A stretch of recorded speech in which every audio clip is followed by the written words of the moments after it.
Welcome, everyone. Welcome to our media call with Shelina Zadorsky of Canada Soccer Women's National Team. Shelina is joining us from Irvine, California, where the team is presently having an Olympic training camp. So first, Shelina, thank you for being with us today. I wanted to ask you, how do you think the Olympic Games can help inspire our nation in 2021, especially after the pandemic? Yeah, no, thanks a lot for having me today. Hello, everyone. You know what? I think everyone has had so many challenges this year, and it's, all over the globe, all over Canada. And I think just to bring some inspiration to the country and really show that, athletes have gone through it as well. And we just want to be able to inspire Canada with our resilience of, how we've all been able to work through this year, and we really want to put out a good performance for Canada and really hit the ground running with these Olympics. And thinking we were playing the Olympics last summer to now coming into this summer, I think there have been so many challenges for people, but we want to bring some hope and just that great energy that Canadians can. Thank you. And what can you tell us about some of the experience in the squad, and what will this team need to do to change the color of the medal? I think it's such an honor to be a part of this squad, and it never gets old representing Canada. And just knowing, we've got players who've been to multiple world events. We've got players, it's their first. It's such a good mix. And I think that experience mixed with that freshness brings such a great balance to our squad. And, one of the first meetings we had in camp, we talked about what it means to play in this Olympic Games. And people have different journeys. People have had injuries. People have had setbacks. People, are so proud to represent themselves and their families and be a part of this team. So I think collectively we have such a great group of human beings, first and foremost. And then with the football experience, I think this is really a team that can and will do great things. Thank you. So Neil Davidson, would you like to start, please? Thank you, Richard. Hello, Shelina. Thank you for taking the time to speak to us today. Since Rio, you've crossed the Atlantic, playing for a club in London, which you captain, playing against elite opposition. Others of your Canadian teammates have done the same. How do you think, one would think that kind of experience is only going to benefit you in Tokyo? What's the feeling going into this one compared to Rio, given the global experience you've had now? No, thanks, Neil. You know what? I think it's crazy to look back at my own journey and how I've gotten here. And in 2013, I got my first cap, but I didn't end up making the team for another 2 years in the lead up to Rio. So that first Olympics, you're just a bit naive and you're kind of struck there, wide-eyed and so excited. But I think I've really come into my own in the sense of building my confidence and playing against some of the best day in and day out. Making the move to England, I think, was a perfect time to do that in my career. And being challenged in the FAWSL has been awesome. And I think now I'm in a position to really, consistently bring my leadership skills in the back line. And, I pride myself in bringing good energy and a lot of spirit to this team. And I think I'm in a place where, I've been proud of my performances, and I want to just be able to push and be that calm rock on the ball and, keep clean sheets for our team. So I think just mentally, I'm in, such a good space. And as you know, FIFA has, and the Olympics have allowed the roster now to be 22 with the 4 alternates absorbed into the full roster. I'm guessing that news went down pretty well in your camp. Can you tell us what the reaction was like? Absolutely. We haven't come out with a formal statement with all the details, but you know what? From the get-go, we knew those 4 players would be pivotal to our team, whether they could play, whether they, were alternates. But now knowing, it is legitimately a fluid 22, I think it's just incredible. And just to have this group of people representing Canada. I think, with COVID and with all the challenges of this year, I think it's just so exciting to have that fluid 22. Thanks, Shelina. Safe travels. Thank you. Thank you. And news agency Post Media, Derek Van Diest with the two-part question, please. Hi, Shelina. Good to see you. Hello. I wanted to ask you about the Olympic experience. What do you think it'll be like this time? It's kind of strange because they're saying that athletes have to kind of stick to their rooms. There won't be as much mingling with athletes from other countries as there were before. I guess, do you have a sense of what it's going to be like there? It looks like it's just going to be all business and none of, I don't want to say the fun stuff, but the interactions that you have with athletes from other countries doesn't look like that's going to happen. Yeah, I think it's a bit of a challenging time because the priority is keeping yourself and the team safe. And, it is business. And I think the interesting thing about football in the Olympics is that you are traveling anyway. So you're not really a team that's in the village often at all because you're traveling to their stadiums, you're in hotel rooms. So I think for us, that part of it will stay pretty consistent. We'll be in our hotel, we'll be to the training field and whatnot. So I think this is where social media and the interaction on the internet and online will really be massive for Canadian athletes to really cheer each other on, maybe through video, maybe through, Instagram, Twitter and whatnot, just to really show the support that we're tuning in and watching all our Canadian fellow athletes. And I think, of course, we'll miss those interactions, but realistically, those only really happen for us at the end of the Olympics anyway. So for us, I don't think it will be extremely different in the sense that we'll still be in our hotels and in different cities competing. But you know what? Thank God for social media, because I think it really can rally and bring, all of Team Canadian athletes together. And I want to ask you about this camp in particular now. I know Bev has talked about before, she had so many players at camp, it was kind of tough to kind of work on things and just there's so many bodies around. I guess with the smaller camp now, with the 22 players you have, is it kind of a bit more intimate? Can you work on things that maybe you weren't able to work on before when she was trying to select the team? Yeah, I think we were lucky to have such a great pool of athletes on the national team, but it is true when you get down to a smaller squad, it just is a bit more intimate in the sense that you create those partnerships, day in and day out, and you can work alongside, your fullback, your center back, and really create those partnerships consistently. So I think, it's a great time to have a smaller squad and be able to work on these things in training. We've had 2 tough sessions since being here, and it's been awesome, playing in the heat in LA and really working on just our fluidity as this group right now. And I just think it's so exciting to, keep strengthening those partnerships. Thanks, Shelina. Best of luck in Tokyo. Have safe travels. Thank you. Thank you, Harjeet, and then it'll be followed by Sandra. So go ahead, Harjeet. Hi, Shelina. Thanks for doing this. It's great to see you. I have a question. Hi, great to see you. Thanks. I was wondering, what advice would you give to these 7 players that are going over to Japan to participate in the Olympics? Obviously, some of them have been in the World Cup, but this is a different kettle of fish. So what do you kind of tell them if they have nerves, if they're maybe not sure of what's going to happen? Thanks.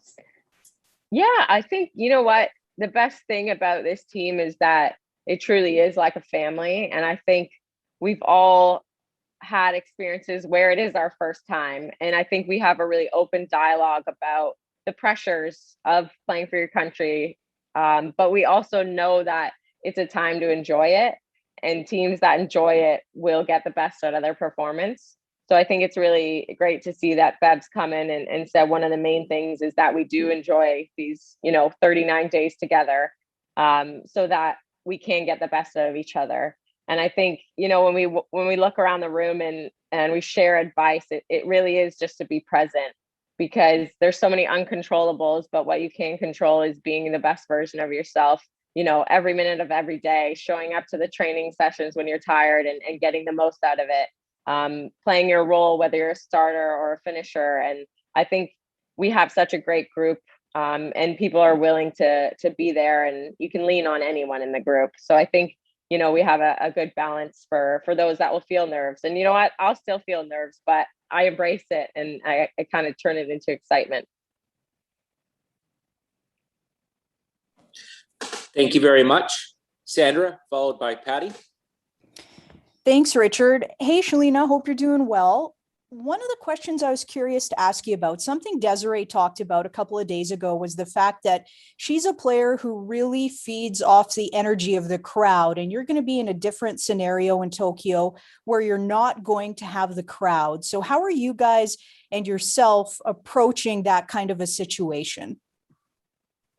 Hi, you know what? Great question. I think it's been, a long year of playing without fans, and, playing in England, we weren't having fans. And I think, there's such an energy, especially when you play a home game in Canada, but, any Olympic Games, that crowd. And, I remember in Brazil, when we played Brazil in Rio, I mean, it was incredible feeling the energy of the crowd. However, I think, we've had a lot of practice without crowds, and we've had to perform, with no one watching in the stands. So I think, it's not a first time round experience for us. So I think it'll just be even more imperative that we feed off each other's energy. We have loud voices out there. We're constantly communicating on the field, and, feeding off of each other's energy. And realistically, in Olympic Games, we'll be up for it and we'll be ready. It'll just be a bit unique in the sense of no one in the stands. Thanks, Shelina. All the best. Thank you. Thank you. Patty, followed by John Molinaro. Thanks, Richard. Hi, Shelina. Welcome to Southern California. I hope you're enjoying the weather. Thank you very much. So, sitting in the sun. Obviously, you're out here training, and I'm just wondering, and kind of touching a little bit about on what Derek mentioned too, is it's like, how do you prepare? You're training physically, but how do you prepare mentally for a big tournament like the Olympics? And especially kind of like what Derek was saying, was you're not going to have your family, not a lot of family friends there. So how do you kind of prepare mentally for a tournament like this? Yeah, so we pride ourselves in working on that side of the game so often. We have, great mental resources through staff members here who connect with us and who are there constantly to help us push that. But I think it's nice that this is mental, health, mental strength, mental, how important it is to performing is a big part of our dialogue here. And I think we're very aware that pressure, raises the heart rate. It, makes us, maybe not make the right decisions if we're flustered or stressed. So I think talking about it beforehand is one of the key things. Even looking at penalties, if they were to happen, we all have a process so that we can be in the right frame of mind to execute those things. And so I think that preparation, it began ages ago, right? So we've been doing it our whole career. So just knowing, to the Olympics, yes, added pressure, but I think it's not our first time round, so I think for many of us, we're able to channel that pressure and that mental side of the game. We do it day in and day out in our club environments. So I think now it's just being in and amongst this team. It's such a family. So, you have the support, and it's really, reacting after mistakes. We've said it time and time again, this team seems to thrive in adversity. So whatever happens, I think this is a very mentally strong team. Awesome. Thank you. Yep. Thank you, John. And then we can come around for a second set of questions. So if you are looking for a second question, be sure to either raise or bring down your hand. John, go ahead. Thanks, Richard. Hi, Shelina. Thanks for taking time to speak to us. It's really good of you to do so. You mentioned 2015 before, and about missing, the World Cup. And I'm wondering, how much did that disappointment was sort of important to you in terms of, developing as a player and becoming a, what I would suggest is a key player for Canada in the aftermath of that? Yeah, I think, looking back to that, it's crazy to, when you look back at yourself that many years ago and you think, wow, was I ready even? And, realistically, I did have I had a lot of growth to make. And I think that that challenge and that upset of, having my first senior camp in 2013 and then not getting called back in till 2015, post World Cup. So I went off and, I challenged myself and I played abroad professionally. And I just committed to, I'm going to do whatever I can to become the best player I can be. And I think those 2 years are really pivotal for me just to continue growing on and off the field and really come to a sense of believing in myself, so that when I got the call, after watching Canada in the World Cup and it wasn't so much disappointment. It was just, that's what I want to do. And I think seeing, our whole country get around our team, and it just, fueled that fire for me to really want to get back in that team. And making the team for the Olympics the year after, I think it's a proud moment for me, because going through the challenge, I think every athlete's career has these ups and downs, but I'm just proud that I kept pushing, and I get to be surrounded by these incredible athletes and work towards now my second Olympics. Thank you. Appreciate it. Thanks. Thank you, John. So we'll just come back around. Neil, follow up. Thanks, Richard. Shelina, no doubt your support staff have thought of everything going into Tokyo. What are you expecting about the conditions in terms of heat, etc., the playing conditions?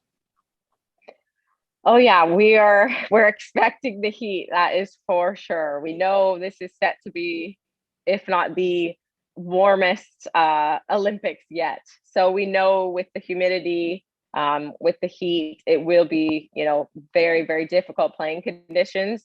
However, that's why, we've had training camp in Spain, now in LA. So we've tried to condition in that sense, as well as, our nutrition staff and everything behind the scenes. It's really working on what works for the individual and finding out, when I need more salt intake, when I need more electrolytes, when I need extra carbohydrates to make sure my muscles are functioning. So we look into all these things. And the best part about this team is we do practice runs, and we really try and emulate what it will be like. And so even for an example, we're trying to train our gut to take in more, more fluids during a game. So when you have those stoppages, can you take in more fluids? So we really, I think, credit to our staff, we don't leave any stone unturned. And so we try and practice all these methods so that when we get there, it's not a shock to the system. Thank you. Thank you. Derek, follow up.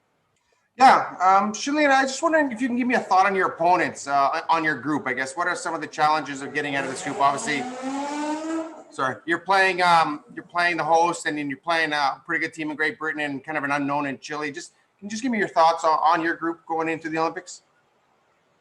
Yeah, absolutely. I think, the Japanese is, when we look at them, they're just technically sound and a very organized team. And it's been a little bit since we've played them, but I think it'll be such an exciting challenge to play the hosts. I think when we bring our best game, we can break teams down, and that's what we'll be looking to do.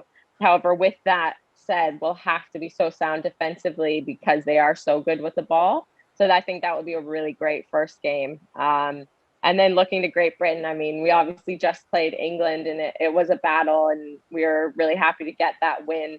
And our focus is, can we create more goal scoring opportunities? I think the more we get into the opponent's 18-yard box, the more, we can create, the better crossing situations we can find. And I think that's one of our focuses this camp, to continue sharpening that. And I think that will be a unbelievable battle, playing against people I play against all year. So I'm really looking forward to that game.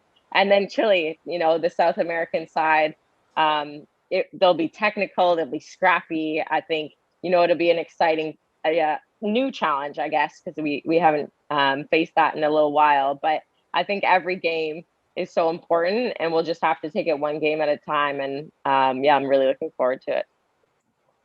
Thanks, Shelina. Thank you. And if we've got time, we've just got 3 last questions. So, Hard, you want to jump in with a follow-up question?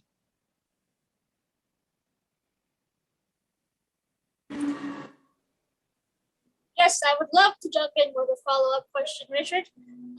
Shelina, we've seen a lot of protests or demonstrations in the sports world within the last year and a half since the pandemic, whether it be women's soccer or other sports. I'm just wondering, what are your thoughts, or has the team even talked about or discussed ILC's Rule 50, prohibiting protests, any kind of demonstrations? Do you think we'll see them at the Olympics, maybe in other sports or individual athletes? Just what's your thoughts on all that?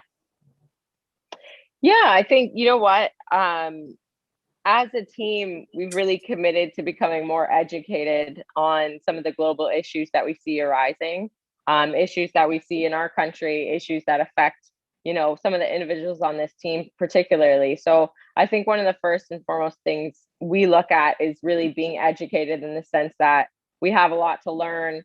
We want to be the best people we can be. We want to represent Canada the best we can. So we have these tough conversations and conversations about how we can be more inclusive and, you know, be that light for Canada. And in terms of protesting, to be fair, I can't predict what will happen. And, you know, everyone has a right to their opinion. However, I think we'll just carry ourselves the best we can. And I guess we'll just have to see what happens in terms of that rule and protesting. But yeah, just want to make everyone, you know, safe and comfortable in their skin. Thank you. Patty, follow up. Thanks, Richard. Shelina, you know, there's so much being made about all the young talent on the Canadian team right now. You guys have so much. Is there one player in particular who impresses you the most as far as the young players go? But maybe someone you've seen the most growth from? Thank you. Oh, wow. That's a challenging question. And you know what? It's so funny because I still think of myself as young, and I'm really not anymore. You're a veteran. You're a veteran now. So. I know. I'm like, oh gosh. Oh, that's hard. I think it's really hard for me to narrow down, in the sense that, you know, we have players like Julia Grosso who are just so technical on the ball and miles ahead of, you know, even myself, where I was at that age, and just what she can do on the ball. But then you have newcomers like Vanessa, who've come in the back line and you know, really done so well and been a rock back there. I think it's really hard to narrow down because you look at Deanne Rose, she's still very, very young. But she has a wealth of experience already. So I'm sorry to dodge your question, but I think it's too hard for me to say at this moment, because I think all of our players bring something special, and I think it'll just be, you know, getting the most out of each other. Well, you're super fun to watch. Good luck. Thank you. Perfect. Thank you. And John, just to wrap things up. Perfect. Yeah, thank you, Richard. Shelina, you know, the duo you formed with Khadisha, you know, especially in the last year, you know, I would suggest is one of the keys to Canada's success in the Olympics. I'm just wondering, from your perspective, why does the partnership work so well? How do you and Khadisha just seem to bring out the best in each other?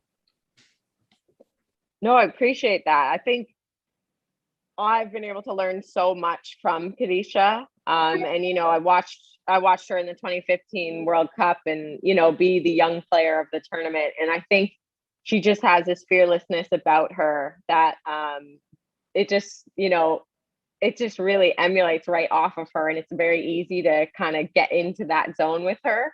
And I think we both, we really love communicating together. We hate getting scored on. So, you know, we share that passion. And I think both of us we're aggressive defenders, which really helps fuel the team in winning 1v1 battles. But I think, you know what, her calmness on the ball helps me be calm on the ball. Our cover for each other is constant. We want to work for each other. And I think it starts with that mindset of keeping clean sheets for our team. And from there, it's, you know, body on the line tackles. And I think we just have an energy that we share that, you know, we want to get the best out of our own individual performances, but we know that at the rock of that back line, we need to be, you know, blocking goals. We need to be stopping chances. So I think it's, you know, it's been such a fun ride. And I think with so many games under our belt, we've only grown in experience together. Great. Thanks. Appreciate it. And best of luck in Japan. Thank you. Thank you very much, Shelina. Thank you very much, everybody, for taking part in today's call for the women's national team pre-training camp ahead of the Olympic Games.